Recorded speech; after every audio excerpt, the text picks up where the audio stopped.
आप ये बोलोगे देखो आपकी वर्क है n plus del n P1, यही है आपकी फ्यूचर की 1 साल के बाद की वर्क। इसमें से आप डेल n P1 तो पहले हटा ही दो, क्योंकि ये उनकी वर्क है जो नए वाले हैं, तो उनको पहले आप हटाओ, हमें ओरिजिनल का देखना है, ठीक है। और सर इसके अंदर आपको ND और ऐड करना पड़ेगा। ND क्यों ऐड करना पड़ेगा? क्योंकि भाई आप नए वाले जो शेयर होल्डर है उनको सिर्फ उनका प्राइस नहीं इंक्रीज़ होता है क्या, या उनको डिविडेंड भी मिलता है? डिविडेंड भी मिलता है, यही तो बोलता था भाई, यही तो बोलता था MM मॉडल कि भाई प्राइस में इंक्रीज़ भी होगा, डिविडेंड भी मिलेगा। तो V0 जो होगा वो पहली बात तो जो फ्यूचर में वैल्यू बन गई आपकी वो तो ठीक ही है, माइनस पहले तो उसमें से नए वालों का आप P1 माइनस करो, पुराने वालों का ही रखो कैपिटल एप्रिसिएशन, फिर उनका ही डिविडेंड उसमें ऐड करो, ताकि हमें ये देखना है ना कि उनकी जो वर्थ में इंक्रीज़ हो रहा है वो क्या हो रहा है कि मतलब देखो इंक्रीज़ तो होगा, लेकिन डिविडेंड में देने में और ना देने में क्या सेम तरीके से होगा वो चेक करना है, ठीक है। ये आ गया, ये 3 चीज़ें आ गई। अब ये 3 चीज़ें जैसी ही आ गई, इसको आप डिवाइड करो 1 प्लस KE से, क्योंकि ऊपर आ गया ये कि हमको 1 साल के बाद जो है वो हमारे फॉर्म में कितनी वैल्यू होगी, ओरिजिनल शेयर होल्डर्स की 1 साल के बाद फॉर्म में कितनी वैल्यू होगी, वो ये न्यूमरेटर में आ गया। उसको मैं 1 प्लस KE से डिस्काउंट कर दूंगा जो मेरी इक्विटी कैपिटलाइजेशन रेट है, और V0 आ जाएगा। V0 मतलब जो मेरी करेंट ईयर में जो फॉर्म की वैल्यू है। अब अगर आप इसको ध्यान से देखो तो दिस इज़ नथिंग बट यार ये ऊपर वाले का ही है। कैसे? देखो इसको आप थोड़ा सा नीचे जो मैंने लिखा है इसको आप थोड़ा सा खोलो, ठीक है, इंट्यूटिवली आया समझ में। अब इसको आप खोलो, अगर आप इसे खोलोगे तो V0 आएगा NP1 plus ND upon 1 plus KE, और ये तो यहीं से डिराइव हो रहा है। आप दोनों साइड n से मल्टीप्लाई करो, दोनों साइड n से मल्टीप्लाई करोगे ना, यही आ जाएगा। कैसे? NP0 1 प्लस KE बराबर हो जाएगा NP1 प्लस ND के, 1 प्लस KE इसके नीचे जाएगा, और NP0 जो होता है वो तो V0 ही होता है। और मैं मज़े की बात क्या बताऊँ, NP1 प्लस ND जो होता है ये V1 होता है, मतलब वैल्यू ऑफ फॉर्म 1 साल के बाद जो होगी वो NP1 प्लस ND होगी। तो ये एक होता है। अब आप इसमें मेरे से ये पूछ सकते हो कि भाई NP1 प्लस ND तो होगी, लेकिन हमने तो ये बोला था कि V1 जो होगा, वैल्यू ऑफ द फॉर्म जो होगी, वो 1 साल के बाद दोनों के लिए सेम होगी। हाँ, वो दोनों के लिए सेम इसलिए होगी क्योंकि दोनों के लिए P1 अलग होगा।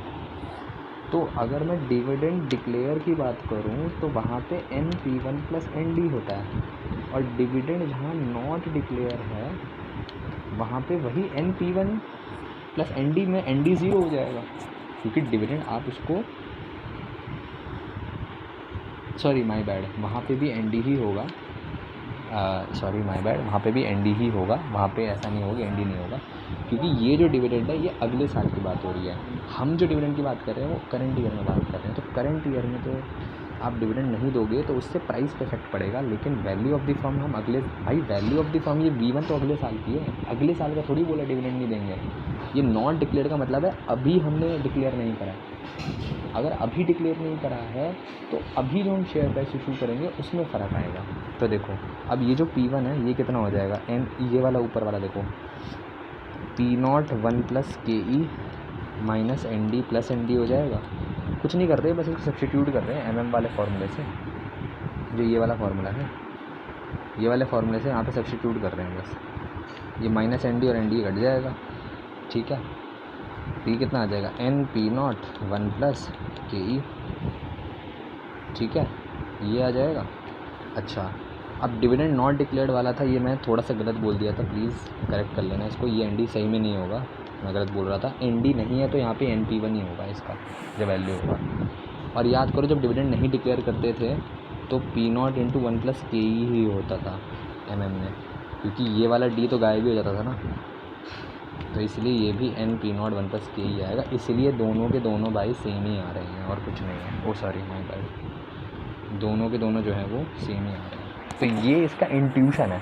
तो पहले आप समझो, पहले आप इंट्यूशन ये समझो कि आपका जो NP0 पे जा रहा हूँ यार मैं फिर से, जो P0 into 1 plus KE minus D is equal to P1 है, इसका इंट्यूशन पहले आप होगा। ये इंट्यूशन में जब आप समझ गए, तो इस इंट्यूशन के बाद आप क्या डिराइव कर सकते हो, वी नॉट का इंट्यूशन डिराइव कर सकते हो कि वी नॉट क्या होता है।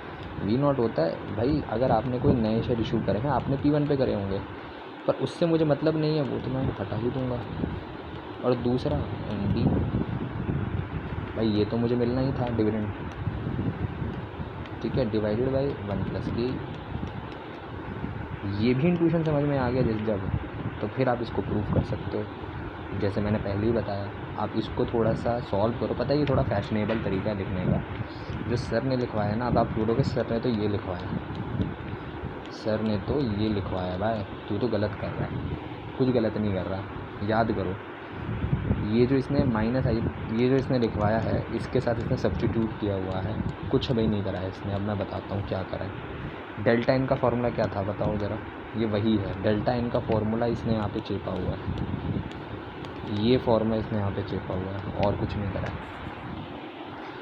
देख लो, यहाँ से ना सब्स्टिट्यूट कर लो, आई माइनस ई की वैल्यू जब यहाँ से निकालोगे ना, तो यही निकल के आ जाएगी। तो इसने क्या करा है, इंट्यूटिवली तो वैसे ये लिखना चाहिए, पर उसने इसको सब्स्टिट्यूट करके लिख दिया।